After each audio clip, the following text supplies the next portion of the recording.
chosen. Hello, truth seekers. Okay, so I'm looking at Michael Ray Corey's Twitter account.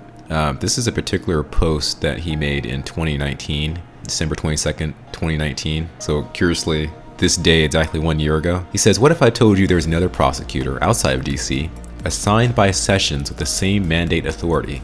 Highlights our friend's quote. "What if I told you his name is not John Huber?" And two people mentioned are both partially right. And in this particular tweet from November 11, 2019, we have our 17th friend's post highlighting the name Durham multiple times. Then we have a red box with that particular quote. 1 year later, December 19, 2020, Michael then finds the missing counsel. Meet John Durham Jr., EDNY, the stealth bomber and son of John Durham Sr., U.S. attorney in the EDNY who charged Kevin Kleinsmith.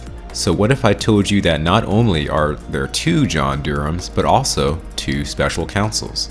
So Michael starts us off here. Here's a December 1st, 2020 letter from William Barr to ranking members of Congress. He states that in 2019, he directed John Durham, U.S. Attorney for District of Connecticut, to investigate certain intelligence and law enforcement activities surrounding the 2016 election.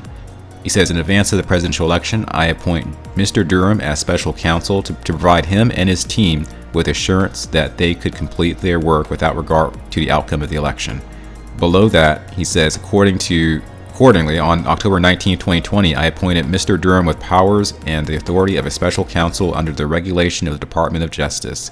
See CFR, and the respective codes are given.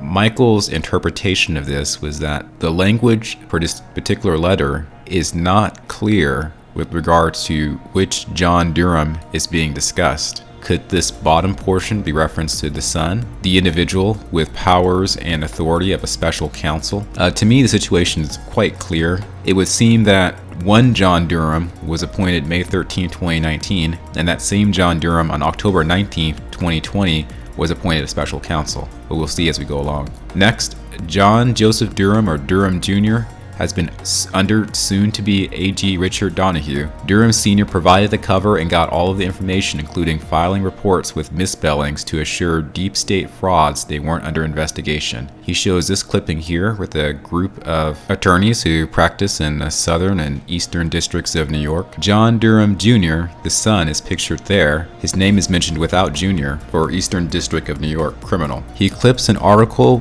which was posted by Jonathan Turley on December 3rd, which describes how the appointment of John Durham's special counsel could create additional troubles for the Biden administration, given that it will be operating a focus of investigation into 2021. Then we proceed to this message. Because John Durham Jr.'s investigation has not yet started, December 14, 2020, Bill Barr steps down. See proper decode for December 14, 2019. Plus Department of Defense tweets, B-2 stealth bomber. So here we see our 17th friend's message from December 14, 2019. Bill Barr fit into 8 spaces, reconfig graphic. And so you see there are 3 names that can be arranged in a way to take up 8 spaces: Durham Sr., Durham Jr., and Donahue. All right, so what Michael found here is pretty cool. So here's the post from our friend done December 14, 2019. Here's a post by the Department of Defense done on December 14, 2020. So exactly a 1 year delta. A ghost in the daylight. A U.S. Air Force B-2 Spirit stealth bomber flies over in Colorado Springs, Colorado. In this clipped message, Michael is noting that this particular 1 year delta B-2 bomber tweet is less than a minute separated from Trump's retweet of a revelation. So here Trump retweeted the statement, "Judge orders release of report examining Antrim County vote tabulators." This particular release of the report was a smoking gun because it showed through expert forensic examination that the Dominion vote tabulators in Antrim County were shifting votes. So in essence, this was sort of like the first payload of the B-2 bomber, which President Trump is corroborating in 1 minute separation from the Department of Defense tweet reminding us of the B-2 bomber. The first bomb may very well have been the Antrim County discovery. This particular type of proof would assume the manipulation of time and space with the ability of whoever's operating this particular board to know what events are going to occur in the future to be able to actually post this. So continuing on in this thread, highlights for Mr. Donahue. The U.S. Attorney for the Eastern District of New York is the Justice Department's new point man in all things Ukraine, a twist following the president's recent effort to press Ukraine for political dirt. Donahue worked as a paratrooper in the 82nd Airborne Division where he served with General Flynn. What kind of coincidence is that? He served on active duty in the U.S. Army JAG Corps where he held positions including military magistrate judge, prosecutor, defense counsel, and contract litigator. And so for Michael, that may imply military tribunals coming. He was a part of the EDNY Criminal Division Leadership Committee of the Department's China Initiative and oversaw the prosecution of Huawei, the Chinese telecom giant. The EDNY also secured the conviction of infamous Mexican drug lord Joaquin El Chapo Guzman during his tenure, as well as the conviction of Nexium cult leader Keith Rainier. He's really good at his job, to say the least. So, as fate would have it, Donahue will step in on December 23rd to bring the pain. He's going to come in after the Durham Jr. SR report is released. I guess that is assuming it is released tomorrow. I happened to stumble upon the double Durham Donahue revelation on December 23rd, 2019. And that takes us to the thread I showed you at the beginning of this video. An amazing 1 year coincidence for Michael Corey. So in this older thread, Michael links a particular article. This article states that Jeff Sessions creates a new federal task force to fight MS-13 and other crime. It's noted that Assistant U.S. Attorney John Durham of the Eastern District of New York will lead the task force subcommittee on MS-13.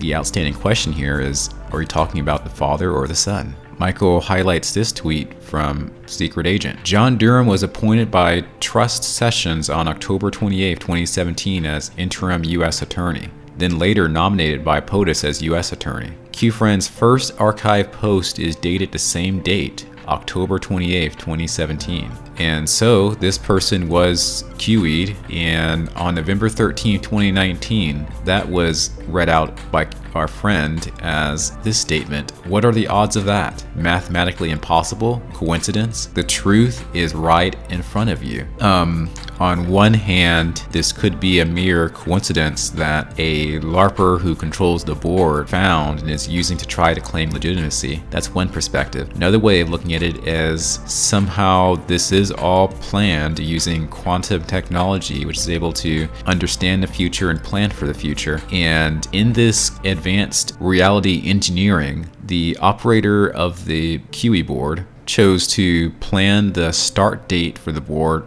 on the same day as the John Durham appointment, just to later emphasize how important John Durham will be to the ultimate plan to save the Republic. So Michael asks, what if two John Durhams are working outside of DC? You have the John Durham appointed by Barr in 2018 and a second John Durham appointed by Jeff Sessions in 2017. This is why real Donald Trump meant it when he said he's never met the man, that being John Durham. When AG Sessions and POTUS visited Long Island in 2017, they met with Assistant U.S. Attorney of the District of New York, John Durham, the son. And here he has a clipping of an article that basically mentions that Durham, who began working with EDNY Brooklyn 2005, is the son of John Durham, the U.S. Attorney for Connecticut. Trump and Sessions both visited Long Island last year and vowed to go after the gang. Sessions' April 2017 visit came just 2 weeks after the bodies of 4 teens were discovered in a Central Islet Park. We're talking about MS-13 activity here. Last October, Sessions announced the Justice Department's Organized Crime Drug Enforcement Task Force would use the Federal Racketeering Statute, or RICO, as well as tax and gun laws to take aim at MS-13. Amazed by someone special more and more every day. And he clips this screenshot from somewhere, highlighting the phrase, married with 4 sons, one of whom is a federal prosecutor in Brooklyn, New York. So apparently, John Durham Sr. has 3 other sons. Also very curious, trying to find info on John Durham results in a single LinkedIn PF matches the exact info provided in a Newsday article. John Durham the son and John Durham the father, 2018 DOJ indictment signed by Richard P. Donahue. So here's a U.S. Department of Justice article which apparently talks about the work of John Durham on prosecuting MS-13 gangs. Then this article is effectively mirroring the Newsday article that Michael had posted earlier. Michael comments, I find it odd that Sessions assigned John Durham in October 2017, yet every case assigned to him on the DOJ site shows his name printed as lead prosecutor. However, the attached PDF indictments from 2018 to present are all signed Richard P. Donahue. So I think Michael is commenting this to sort of suggest that John Durham is being hidden in a way. John Henry and John Joseph, Double Durham, Double Pain, Panic. And yeah, these are their middle names. From the newer thread, Michael concludes, to be blunt, game over. And he shows a bomber, B-2, dropping something, 5x5. Then he links an article detailing Durham Jr.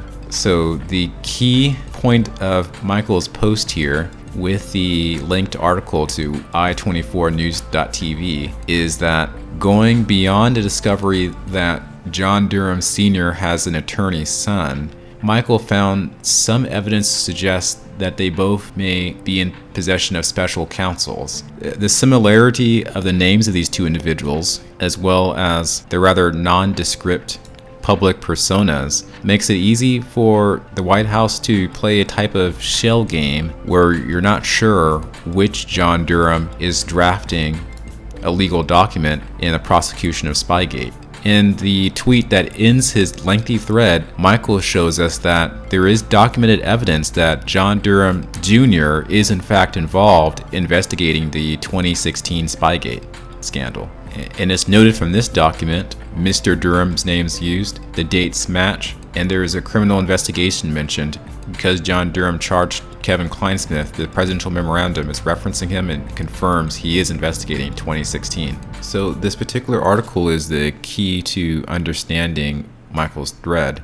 Basically, this article details how former FBI lawyer Kevin Kleinsmith would intend to plead guilty for making false statements in a case linked with the Department of Justice review of the 2016 probe into alleged links between Russia and the Trump campaign. So the media reported in August of this year that this individual was involved in getting Kevin Kleinsmith to plead guilty.